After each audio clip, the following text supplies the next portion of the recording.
Can you believe it, Alice? Some bloke at the Interstellar Gym said I look like Cookie Monster. You're right, Ralph. That's hard to believe. You look more like a blue version of that trash can monster.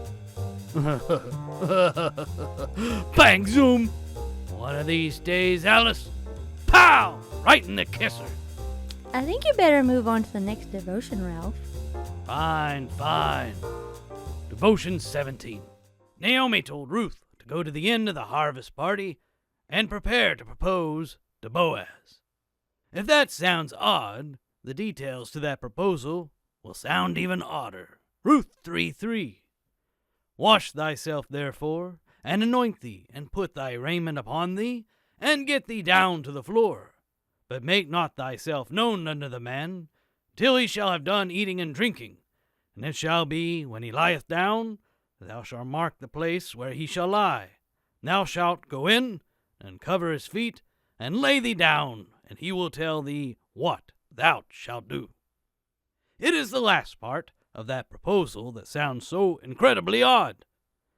Naomi told Ruth to lay down at the feet of Boaz. Can you just imagine the hysterical reactions of today's modern feminists to that suggestion? How dare you suggest I lay down at the stinking feet of some man? A woman is as good as any man. Tell him to lay down at my feet. But Ruth had a different spirit about her.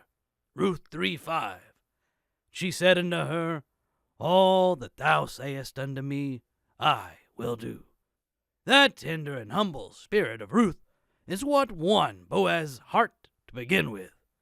He already thought the world of her before he ever laid eyes on her.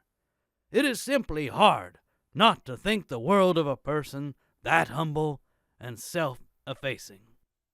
Do determine that the most attractive thing about you will be your attitude. There is no amount of pretty that can make up for snottiness, and there is no amount of ugly that cannot be made pretty by a tender spirit. I'm sorry, Ralph. After this lesson, it seems I was out of line.